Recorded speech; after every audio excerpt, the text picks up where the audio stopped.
Il est 12h14. Alerte, alerte des chercheurs de Météo France et du CNRS. Le réchauffement climatique s'annonce pire que prévu en France. Aurélien Ribes, bonjour. Bonjour. Vous êtes l'auteur principal de cette étude. Vous avez utilisé la méthode que le GIEC, le groupe d'experts intergouvernemental sur l'évolution du climat, utilise pour estimer le réchauffement planétaire adapté à l'Hexagone. Et les résultats de votre étude sont inquiétants. Que disent-ils, Aurélien Ribes ?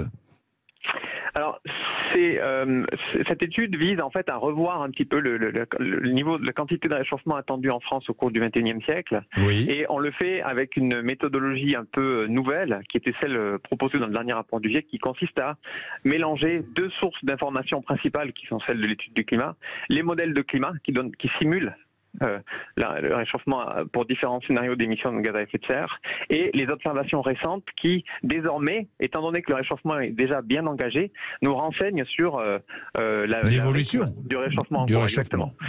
Et donc, en combinant ces deux sources d'informations, ce qu'on trouve, c'est que pour un scénario d'émissions modérées, intermédiaire, qui est peut-être celui qui est le plus ressemblant à la trajectoire actuelle du monde depuis 10 ans, et si on tient compte des politiques publiques engagées pour donc réduire si on continue, pour vous résumer, Aurélien Ribes, si on continue la trajectoire actuelle, où va-t-on ?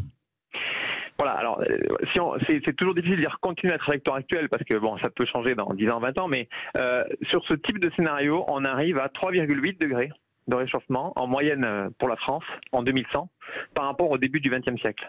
Plus 3,8, ce qui est énorme. Hein. Exactement. Voilà, à comparer au niveau de réchauffement actuel, 1,7 degré. Estimé pour 2020. Ce qui signifie qu'il y a encore 2 degrés dans ce type de scénario de réchauffement à venir. Ça reste un scénario d'émissions intermédiaire avec des efforts pour réduire les émissions. Dans des scénarios de fortes émissions, on obtient des réchauffements beaucoup plus élevés encore, 5,5 en cas de fortes émissions, 6,7 degrés en 2100 dans un scénario de très fortes émissions. La bonne nouvelle, c'est que pour des scénarios qui chercheraient à réduire plus fortement les émissions de gaz à effet de serre, ce réchauffement peut être beaucoup plus limité, 2,3 degrés dans le scénario le plus optimiste qu'on a considéré. 2,3 le plus optimiste. Prenons le chiffre de 3,8. Si effectivement le réchauffement est à 3,8, ça veut dire quoi comme conséquence ? En fait, les conséquences sont un peu les mêmes que celles qu'on décrit habituellement sur le changement climatique. Ça veut dire, bien sûr, une température en moyenne plus élevée, un régime des pluies qui est différent, et surtout beaucoup de conséquences en termes d'événements extrêmes, des canicules plus fortes, des vagues de chaleur plus fréquentes, des vagues de froid beaucoup moins fréquentes. Mais finalement, c'est surtout l'amplitude de ces changements qu'on revoit à la hausse. Qualitativement, c'est toujours la même chose, mais l'amplitude est revue à la hausse, puisque l'amplitude de ces changements, y compris des canicules ou des périodes de fortes précipitations, par exemple, dépend du niveau de réchauffement moyen. Eh oui.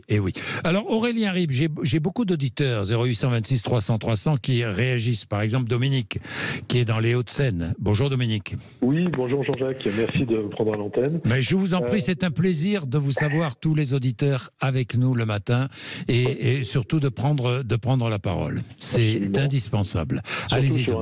C'est un sujet aussi essentiel. Bon, écoutez, oui. Premier point sur le constat.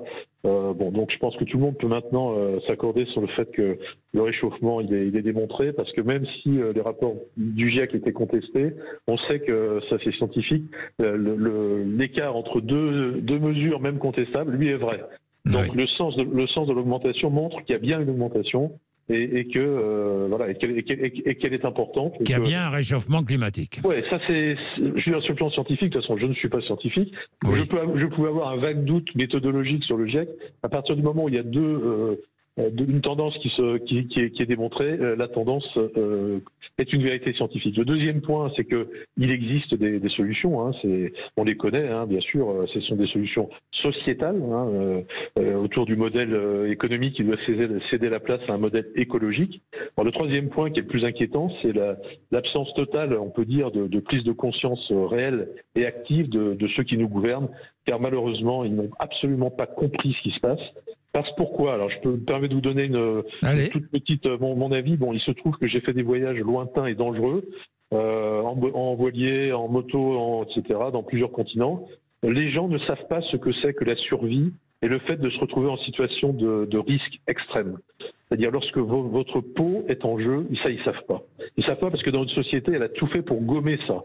Et dans ces situations-là, il faut des gens qui prennent la barre, qui soient extrêmement affûtés et qui aient d'emblée cette capacité à distinguer ce qui est essentiel de ce qui est accessoire. Et je voudrais prendre un exemple, alors ça va faire rigoler, ça va vous faire rire, c'est Mike Horn.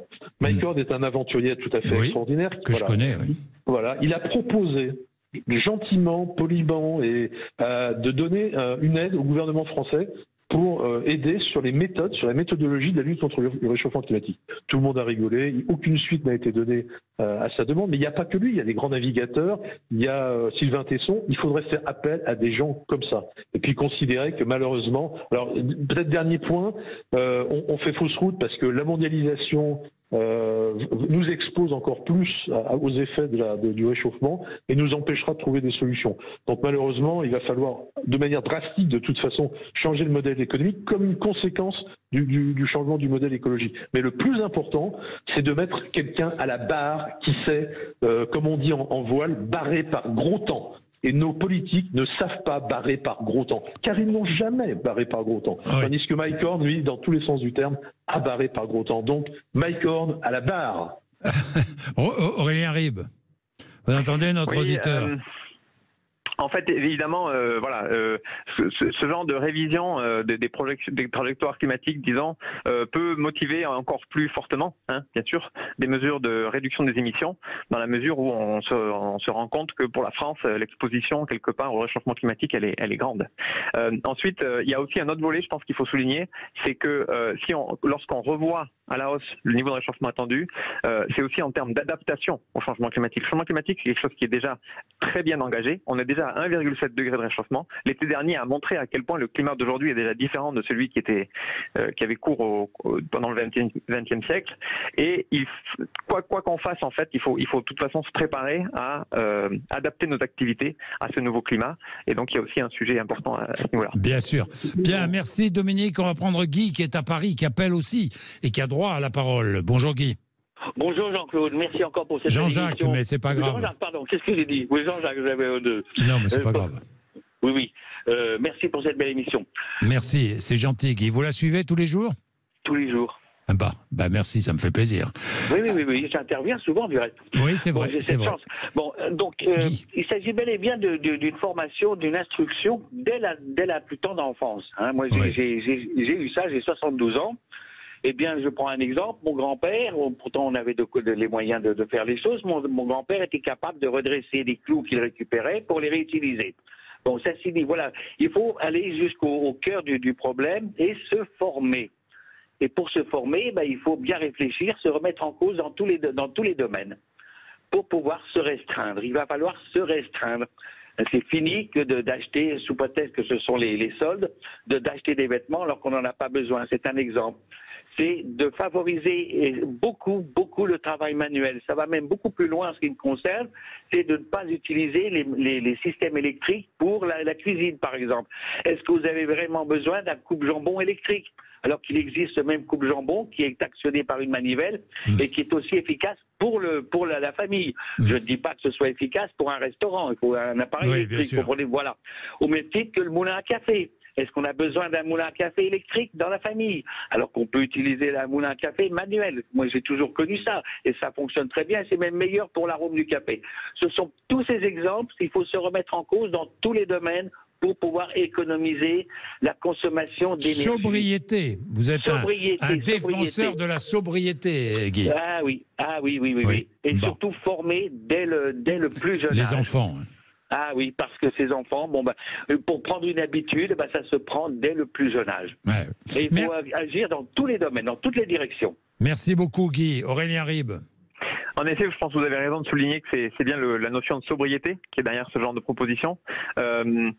Donc moi, je travaille pas directement sur les politiques publiques, disons, adaptées à la réduction des gaz à effet de serre, mais dans un système énergétique aujourd'hui dominé par l'utilisation des énergies fossiles, il semble relativement clair que de toute façon, construire un monde neutre en carbone, ça veut dire qui arrive à 0 émission nette de carbone, demandera une dose relativement importante de sobriété. De sobriété. Et Aurélien Ribes, d'après vos projections, c'est indispensable. Oui, c'est indispensable si on veut toujours maintenir le réchauffement climatique à la fois à l'échelle planétaire et à l'échelle de la France à des niveaux qui seront, disons, plus faciles à gérer en termes d'adaptation. Voilà. Donc, soit l'objectif des 2 degrés en moyenne planétaire. Notre étude montre que les 2 degrés en moyenne France, ce sera dans la décennie à venir.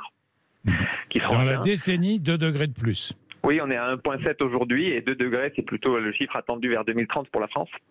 Oui.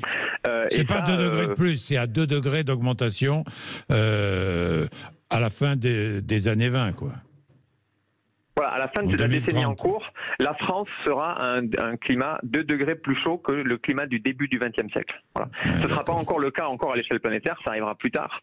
Et ça dépend. Est-ce que la France se réchauffe plus vite ? Est-ce que la France se réchauffe plus vite ? Absolument, la France se réchauffe plus vite. 1,7 degré, je l'ai dit tout à l'heure, en 2020 de réchauffement, c'est le résultat de notre calcul, contre 1,2 en moyenne planétaire. Il y a plusieurs raisons à ça. La raison première, c'est que la France est bien sûr un continent, on est sur un continent. Et la moyenne planétaire est 3/4 de la planète sont couverts par les océans. Les océans se réchauffent moins que les continents. Et donc la France se réchauffe à peu près dans la moyenne des autres continents de la planète. D'accord.